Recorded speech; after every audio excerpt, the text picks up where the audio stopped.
예, 안녕하세요. 2019년 공무원 사회 초단기 폭발적 성적 향상을 위한 컴팩트 공무원 사회만의 필수 오리엔테이션을 지금부터 진행하도록 하겠습니다, 여러분들. 이번 오리엔테이션은 세 단계로 구성을 할 건데요. 과목에 대한 소개, 그리고 최적화된 학습 전략. 그 학습 전략을 바탕으로 컴팩트 사회만의 가장 간단하면서도 가장 효율적인 커리큘럼을 안내해드리고 오리엔테이션을 마칠 수 있도록 할게요. 자, 먼저 과목에 대한 소개입니다, 여러분들. 사회 과목 좀 어떠세요, 여러분들? 예, 들어보신 거나 보시면 좀 쉽다라고 많이 얘기들 하죠. 그렇게 어려운 과목 아니다. 친숙한 과목이다. 그래서 지금 현재 2018년도 기준 지방직 9급 시험을 기준으로 해서 여론조사한 데이터를 좀 보시면 사회가 어렵다라고 응답하신 분들은 3%밖에 안 됐어요. 근데 이제 지방직뿐만 아니라 국가직 시험도 마찬가지고 여러 시험의 공통적인 어떤 그런 분위기입니다, 여러분들. 그다음에 여론 상황이고 오히려 이제 필수 과목들이 좀 어려웠다라고 얘기하는 분들 많고 선택 과목 중에서는 이제 행정법, 행정학 쪽이 좀 많이 어렵다라고 응답하는 분들의 비율이 상당히 많았습니다. 그러니까 체감 난이도는 그렇게 어렵지 않은 과목이다. 그래서 일반적으로 이 사회 과목은 공무원 시험을 준비하는 분들의 많은 분들이 선택하는 과목이에요. 그러니까 35%가 선택한다라고 하는 건 이건 대단히 높은 과목입니다. 그래서 우리가 일명 빅3라고 하는데요. 아까 이제 보신 것처럼 사회하고 선택 과목 중에 사회, 자, 그다음에 행정학, 그다음에 행정법. 이 세 과목이 그 선택 과목 중에서는 가장 빅3로 불리는 많은 분들이 선택하는 과목이에요. 그러니까 많은 분들이 선택한다라고 하는 것은 대단히 유리한 과목입니다. 왜냐하면 공부가 되신 분들도 있고 또 안 된 분들도 많이 있어요. 특히 사회 같은 경우에는 쉽다 또는 교육과정, 고등학교 과정을 기반으로 하기 때문에 좀 친숙함이 있다는 거죠. 그래서 많은 분들이 선택해요. 그러니까 제대로 공부를 하시면 조정 점수에서 상당히 유리할 수 있는 과목이에요. 여타의 다른 선택 과목에 비해서. 또 하나 보편적인 과목이란 얘기죠. 그러니까 다른 어떤 직능의 호환성이 좋아요. 그러니까 어떤 직능을 하게 되면 선택 과목 때문에 내가 하고 싶은 것도 못 하게 되는 그런 부분들이 좀 있을 수 있는데, 이런 사회 과목 같은 경우에는 다른 어떤 직능을 하더라도, 직능을 바꾸시더라도 충분히 호환이 되는 많은 어떤 직능에서 선호하는 과목이다라는 말씀을 좀 드리고 싶습니다. 그리고 공무원 사회에는 특히 제가 강의를 하면서 또 준비를 하면서 이렇게 문제를 분석해 봤을 때 정말 나올 수 있는 영역이 정해져 있습니다. 정해져 있어요. 그러니까 제가 눈을 감고 이 상황에서 지금 현재 법과 정치는 어떤 게 나오고 경제는 뭐가 나오고 사회문화는 어떤 것이 나온다라고 말씀을 드리면 충분히 할 수 있을 정도로 출제 영역이 반드시 중복돼서 나오고요. 그다음에 그 출제 또 문제 자체도 일정한 패턴이 보인다는 얘기죠. 아시겠죠? 한번 예시를 한번 보시면 구체적으로 세부적인 내용까지는 이 자리에서 말씀드리지 않을게요. 그러니까 2018년 국가직 9급 문제를 보시면, 그다음에 2017년 문제를 비교를 한번 해보시면 사회계약설이 나와요. 사회계약설. 그래서 인간은 자유롭게 태어났으나 어디서나 쇠사슬에 묶여 있다. 그죠? 자, 자연 상태에서는 자유롭고 평등했다. 자유롭게 태어났다. 근데 자, 이런 불평등이 조성되는 어떤 억압, 그다음에 쇠사슬, 그죠? 그런 불편한 상황이 됐다라고 하는 거 루소의 표현입니다. 루소의 표현. 그대로 중복돼서 사회계약설 주된 출제 포인트로 나오고요. 그 다음에 사회문화 파트에서도 보면 매 시험 또 나오는 게 일탈행동입니다.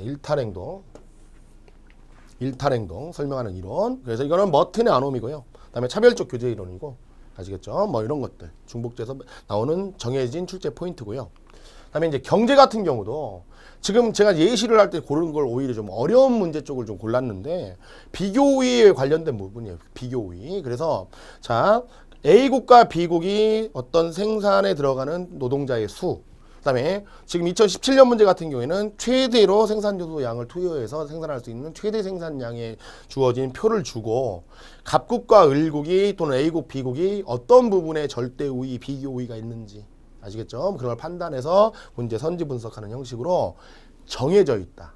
그 다음에 출제형이 정해져 있고, 또 출제가 되더라도 일정한 패턴을 갖는다. 물어보는 게 뻔하다는 거예요. 나오는 거 반드시 나오고. 아시겠죠? 그런데 이런 많은 분들이 선택하고 쉽고 누구나 쉽게 어떻게 보면 빠르게 만점이 가능함에도 불구하고 생각보다 점수가 오르지 않는다는 거죠. 그래서 그 과정을 여러분들하고 좀 이렇게 분석을 한번 해보니까 실질적으로 합격하시는 분들의 점수가 80점대 초반밖에 안 돼요. 그죠? 그만큼 더 맞출 수 있음에도 불구하고 좀 더 효율적으로 압축적으로 좀 잘하면 더 점수를 맞고 우리가 만점을 맞을 수 있는데 왜 80점을 맞으면 안 되잖아요. 그죠? 좀 더 조정 점수도 유리할 수 있도록 더 맞을 수 있음에도 불구하고 자 합격하신 분들의 점수조차가 그렇게 높지도 않고요. 그죠? 그다음에 일단 과목 자체가 고등 수능 교육 과정을 기반으로 하고 있기 때문에 세 과목이 묶인 거예요. 세 과목이. 그래서 분량이 좀 많습니다. 이 양이. 근데 다른 과목과 비교했을 땐 그렇게 절대적으로 많다라고는 할 수는 없어요. 근데 이제 체감할 때 보면 양이 좀 과목 세 개라고 하는 과목이 세 개가 묶였다라고 해서 아 양이 많구나라고 하는 그런 선입견을 좀 갖는 분들도 많이 있고요. 그 다음에 제가 봤을 때 가장 결정적인 요인으로 판단되는 부분은 이겁니다. 여러분들 과목적 특성을 고려하지 않아요. 여러분들이 그냥 대부분의 분들이 어떻게 학습을 하시냐면 두꺼운 기본서나 아까 그런 책 하나 사셔가지고 1페이지부터 1000페이지가량 되잖아요. 보통 보면 기본서들이. 그러면 1페이지부터 저 뒤에 있는 내용까지를 그냥 어떤 그 정확한 출제 포인트나 그런 걸 확인함이 없이 통독하신다는 거예요. 그래서 무엇이 어떤 파트에서 중요하고 어떤 것들이 나오고 그다음에 이건 덜 나오고 이건 안 나오고 하는 그런 구별을 못 하시는 거죠. 그래서 시간에 비해서 쓰는 시간에 비해서는 그 효율적인 학습이 이루어지지 못하고 그래서 생각보다 점수가 쉽게 오르지 않는 그런 어떤 불편함이 있었다. 여러분들 이렇게 보시면 되겠고 그래서 우리 컴팩트 사회만에 여러분들에게 최적화된 학습 전략을 말씀을 드리겠습니다. 여러분들. 뭐냐면 첫 번째 과목적 특성을 고려해야 돼요. 여러분들. 법과 정치, 경제, 사회문화 세 파트로 구성이 됐기 때문에 자 법과 정치라고 하는 거는 키워드 학습입니다. 분량이 많잖아요. 법과 정치 자체가. 법조문 같은 것도 법도 되게 많고 민법, 헌법, 형법, 형소법, 사회법 일부 막 해가지고 분량이 많은데 그걸 우리가 어떻게 다 기계적으로 암기하겠습니까? 그죠? 그래서 그 어떤 주제에 관련된 핵심적인 키워드를 중심으로 해서 핵심적인 내용을 정리하신 다음에 조금만 문장 속에서 살만 붙이시면 되는 거고요. 사회문화 같은 경우는 어떻게 학습을 하셔야 되냐면 단독적인 어떤 그 개념 중에서 항상 상대적인 비교거든요. 자연현상, 사회문화현상, 기능론, 갈등론, 그다음에 낙인이론, 차별적 교제이론, 양적 연구, 질적 연구 이런 식으로 개념 하나를 독자적으로 내지 않아요. 설령 또 그걸 낸다라고 할지라도 선지의 구성은 그것과 대꾸되는 다른 이론에 관련된 내용입니다. 그러니까 그것을 철저하게 비교하면서 학습을 하시는 상대적인 비교를 통해서 학습하시는 그런 방법이 선행이 돼야 되고요. 자, 경제인데요. 경제를 고민하시는 분들이 특히 사회 과목을 선택하신 다음에 제일 많은 고민 지점이 경제를 어떻게 할까? 그죠? 수학적 지식을 요구하는 게 아닙니다, 여러분들. 그죠? 자, 경제는 기본적으로 나와 있는 주제들이 정해져 있는 상태에서 그것을 공식을 외운다라고 해서 문제를 풀 수 있는 건 아니니까 그래서 그런 기본 이론을 바탕으로 그 기본적인 유제들을 패턴화하고 그 공식을 문제에 적용하는 훈련들, 숙달된 훈련들을 하는 쪽으로 학습의 어떤 방향이 이루어져야 됩니다. 아시겠죠? 그래서 기본적으로 과목별 특성에 따른 그런 학습이 자, 세 과목에 맞게 진행이 돼야 되고 자, 법과 정치 같은 경우는 아까도 말씀드렸어요. 제가 예제에서 사회의 어떤 계약설에 관련된 부분이 주되게 출제가 된다고 본다면 어떻게 공부를 하시냐면 이런 제시문을 쭉 읽어 나갈 때 기본적으로 어떻게 다 읽으면서 판단을 해요. 그죠? 자, 그러니까 인간의 의지가 성립된 거. 그래서 주권은 국민에게 있다. 주권은 어떻게 양도되거나 대표될 수 없다. 루소 이렇게 가시는 거예요. 특히 일반 의지라고 하는 키워드 나오면 루소 이렇게 가는 거고요. 자, 신탁이라고 하는 말 보인다. 신탁에 위배될 때 저항권을 행사할 수 있다. 그러면 누구라고? 이거는 로크가 되겠습니다. 로크가 키워드를 잡고 아시겠죠? 자, 그러면 루소는 직접 민주정치가 또 키워드거든요. 그러니까 간접 민주정치는 로크니까 틀렸고 죽음과 공포에 시달린다. 키워드 누구다? 홉스다. 틀렸고요. 그 다음에 로크에게 있어서 권력 분립은 입법권하고 집행권이니까 사법권 틀렸고요. 그래서 정답은 몇 번? 4번으로 처리하시면 된다. 아시겠죠? 그 다음에 사회문화 현상과 자연현상 사회문화 파트인데 비교하는 거예요. 아시겠죠? 인간의 의지가 개입되어 나타나는 현상이 자 사회문화 현상이고 인간의 의지와 가치에 개입됨이 없이 나타나는 현상이 자연현상이니까 어떤 동일한 조건이 되면 동일한 어떤 결과가 반드시 존재하는 거죠. 그래서 자연현상은 보편성을 띠는 거고 무슨 법칙이 지배한다? 존재 법칙이고 그 다음에 사회문화 현상은 그런 보편성도 있지만 무슨 성도 있다? 특성도 있다. 그리고 인간의 의지와 가치가 개입되어 나타나는 현상이기 때문에 뭐가 지배한다? 당위 법칙이 지배한다는 거죠. 아시겠죠? 이렇게 비교학습. 자, 경제 한번 볼게요. 그 본 강의 때 제가 이런 식으로 패턴화 시켜드리고 훈련시켜 드릴게요. 잠깐만 맛배기로 좀 말씀을 드리면 우리가 연관제 관계라고 했을 때요.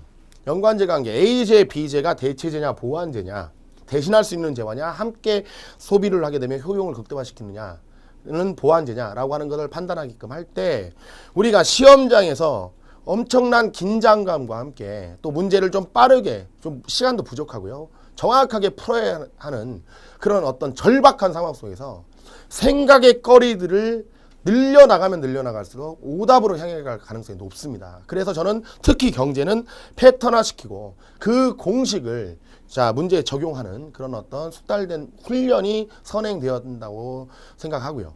자, 한 재화의 가격이 상승하면 A제를 안 사겠죠, 사람들이.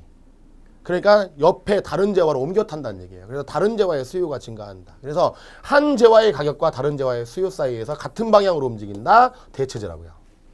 볼 필요도 없이 그냥 한 재화의 가격과 다른 재화의 수요가 같은 방향으로 움직였다. 대체제. 반대로 한 재화의 가격과 다른 재화의 수요 사이가 반대 방향으로 움직였다. 무슨 제? 보완제. 아시겠죠? 자, A제 가격이 비싸지니까 A제를 안 사요. A제를 안 사요. 그러면서 덩달아서 B제도 안 산다는 거잖아요. 그죠? 자, 그래서 보완제입니다. 그래서 그냥 한 재화의 가격과 다른 재화의 수요 사이의 단순한 비교를 통해서 대체제 보완제 빵 하고 찾는 겁니다. 환율 대단히 많이 어려워하시는데요. 환율도 이렇게 정리를 하시는 거예요. 그래서 문제에 적용하는 연습들만 충분히 하시면 됩니다. 이제 자, 환율이 상승한다는 얘기는 원달러 환율이라고 한다면 원화 가치의 하락이다.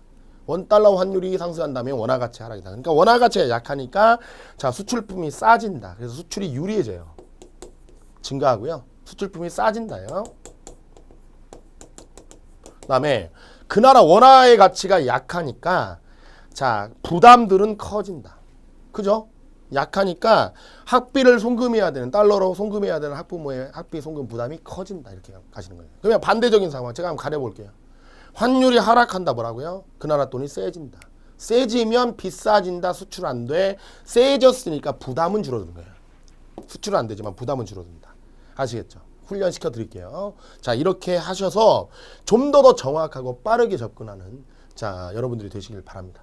자, 그래서 여러분들 이러한 어떤 그 과목별로 특성화된 그 과목의 본질을 꿰뚫는 그런 어떤 학습 전략을 갖고 있고 그래서 이런 것들을 바탕으로 여러분들이 사회를 컴팩트하게 끝내야 이러한 어떤 사회로부터 파생되는 자신감을 바탕으로 다른 과목으로 전이가 되는 거죠, 여러분들. 그래서 국어 잘하시게 되는 거고 한국사 잘하시게 되는 거고 결과적으로는 여러분들이 공무원 시험에 합격하시는 거예요. 그래서 최대한 여러분들에게 정말로 제가 말씀드리고 싶은 게 사회가 여러분들에게 최고의 전략 과목을 만들어 드리고 싶어요. 그래서 사회로부터 생기는 이 자신감이 자, 다른 과목으로 파생돼서 최종적으로 여러분들이 합격이라고 하는 그 소중한 목표를 이루시기를 기원드리면서 그래서 최소화 시간과 학습량을 줄여야 되고 그래서 시험 시간을 최대로 줄일 수 있어야 한다. 그게 이제 컴팩트 사회의 목표고요. 아시겠죠? 그리고 시험 문제조차도 몇 분 이내에 풀자. 15분 이내에 풀자. 산술적으로 사회 과목은 20문제를 20분에 푸는 거예요. 5과목을 100분에 푸는 거니까. 근데 이렇게 여러분들이 학습 전략에 따라서 저와 함께 숙달된 훈련들을 하신다면 실제 시험에서 15분 내로 당길 수 있다는 거죠. 그럼 나머지 그 5분이 남는 그 5분이 다른 과목을 문제 푸는데 더 집중할 수 있게 하는 거고 그래서 그 5분 때문에 여러분들이 합격하실 수 있게 되는 겁니다. 아시겠죠? 자, 그러면 이제 마지막으로 이런 어떤 여러분들의 효율적인 학습을 위한 그 컴팩트 사회만의 독자적인 자, 최적화된 커리큘럼에 대해서 말씀을 드릴게요. 많이 고민했어요. 많이 고민했습니다. 여러분들 그 어떤 커리큘럼을 짜는 게 여러분들에게 가장 좋은 학습 효과를 가져올 것이냐, 그죠? 많이 고민했습니다. 자, 근데 벌리지 않고 여러분들에게 최대한 효율적이고 압축적으로 제시해 드릴 거예요. 아시겠죠? 사회 과목만 하시는 게 아니죠. 다른 여러 가지 필수 과목과 선택 과목을 공부하셔야 되는 시간의 제약이 있는 여러분들에게 저는 이 커리큘럼을 벌려서 기본 강의 따로 하고 뭐 심화 강의 따로 하고 그런 식으로 여러분들에게 소모적으로 진행하는 것은 일종의 죄악이라고 생각합니다. 그래서 컴팩트 사회의 기본 커리큘럼은 딱 3단계로만 구성이 돼요. 자, 기본 이론 완성 과정이에요. 근데 여기가 이론 완성 과정인데 이거는 기본적인 내용과 심화적인 내용을 나누지 않고 한 강의에서 아울러서 정리해 드릴 거예요. 아시겠죠? 기본 따로 심화 따로가 어디 있습니까, 여러분들? 그리고 이 기본 이론 어떻게 보면 가장 중요한 어떤 뼈대를 잡는 건데 그 강의를 통해서 가장 기본적인 내용부터 변별력을 가져올 수 있는 심화적인 내용까지를 한 번에 자 정리해 드릴 거고요. 그다음에 두 번째 스텝은 뭐냐면 진도별 핵심 기출문제풀인데 그러니까 제목은 가칭 이렇게 정해 놓은 거예요. 변할 수 있는 거지만 자 문제풀이 집중 과정이라고 생각하시면 돼요. 그래서 기본 이론을 탄탄하게 다진 다음에 이 그 핵심 기출문제풀이 또는 문제풀이 집중 과정을 통해서 문제풀이 도사를 양성하는 과정이죠. 어떻게 보면. 그래서 제가 이 단계에서 두 번째 스텝에서는 뭐까지 제가 신경을 쓰냐면 문항의 배치입니다. 문항의 배치. 그래서 연관성 있는 문제, 특히 법과 정치나 사회문화 같은 경우에는 유사 문항을 계속해서 배치하고 문제를 풀어보시면서 잘 나오는 선지들이 이런 것들이고 자연스럽게 문제를 풀어가는 과정 속에서 그 내용이 암기가 되실 정도로 문항의 배치까지 신경을 쓰고 경제 같은 경우도 마찬가지예요. 뭐 탄력성이면 탄력성, 환율이면 환율. 그래서 그런 문제를 묻는 어떤 형식에 따른 유사 문제를 계속 배치해서 하나 좀 틀렸으면 또다시 연습할 수 있고 또다시 연습할 수 있는 그런 보충적 형식으로까지도 계속 진행을 해서 실질적으로 여러분들의 어떤 개념과 이론을 문제를 풀어가는 과정 속에서 적용할 수 있는 최적화된 두 번째 스텝 단계다라고 보시면 되겠고요. 이제 마지막 파이널인데 파이널은 기본적으로 실전 모의고사가 진행되겠죠. 동형 모의고사. 그래서 시험의 어떤 성격과 가장 유사한 형태의 난이도 무작정 난이도를 올려가지고 여러분들에게 좌절감을 드리고 불안감을 드리는 것도 아니고 그렇다고 해서 무조건 쉽게 나오는 것도 아니고 지금까지의 제 강의 속에서 여러분들의 평가는 정말 시험에 최적화되어 있었다. 그래서 선생님 마지막 파이널 문제 풀고 실제 시험장에서 정말로 마음 편하게 볼 수 있었다. 그런 평가 많이 받았거든요. 그래서 좀 더 그 준비하고 좀 더 연구해서 최적화된 어떤 시험으로서 정리를 할 거고요. 그 다음에 우리 컴팩트 사회만의 어떤 비법, 그죠? 자 그리고 어떻게 보면 저희들이 자 준비하고 있는 가장 어떻게 보면 다크호스 압도적 사회입니다. 압축, 도해식, 적중이라고 하는데 요약강이에요. 그러니까 여러분들이 시험을 얼마 앞두지 않고 마지막으로 생길 수 있는 불안함이 있잖아요. 그죠? 그래서 이 압축강입니다. 그래서 한 30강 내외로 구성을 지금 했는데요, 여러분들. 압도적 사회의 어떤 내용을 보시면 그래서 그 압축강이긴 하지만 여러분들이 그 모든 내용을 촘촘히 금을 치면서 정리할 수 있도록 이렇게 구성을 했습니다. 그 뭐 커리큘럼 자체가 대단히 간단하고 그다음에 정말로 효율적인 어떤 커리큘럼 중에서도 특히 이 압도적 사회에 대한 평가는 지금까지 제가 2013년 공무원 시험에서 사회 과목이 신설된 이래로 계속해서 제가 지금 처음부터 강의를 하고 있지만 압도적 사회에 대한 평가가 정말로 압도적으로 좋아요, 여러분들. 아시겠죠? 그렇게 해서 여러분들이 충분히 대비하실 수 있는 기본 어떤 스텝 단계를 3단계로 구성을 할 거고요. 그 다음에 그 15분 내에 만점을 향할 수 있는 그런 어떤 빈틈 공략입니다. 특강의 형식으로 경제는 13공식, 그래서 또 경제에서 빈출적인 주제 13개를 선정해서 정리를 할 거고요. 그 다음에 법과 정치 같은 경우는 또 그 이론을 7가지의 핵심 특강을 통해서 자 여러분들이 조금 부족하게 생각되는 그런 약점들을 제가 파악하고 있는 약점들을 공략할 수 있는 그런 특강의 형식으로 자 이 2가지를 생각하고 있습니다. 이 이외에도 필요하다면 제가 또 강의를 진행하는 과정 속에 필요하다면 조금씩 더 보완하는 그런 단기 특강 같은 경우는 항상 준비하려고 노력하겠습니다. 자 여러분들 이렇게 무조건 처음부터 아무런 전략이나 그런 어떤 문제의식 없이 그냥 그렇게 나태하게 어떻게 보면 그렇게 학습하시겠습니까? 아니죠. 여러분들이 정말로 효율적으로 시간을 줄여가면서 분량을 줄여가면서 자, 이 사회 과목에 대한 자신감을 바탕으로 다른 과목에 파생될 수 있는 그런 힘을 좀 길러주시기를 부탁을 좀 드리면서 많은 것들이 준비되어 있어요. 지금까지.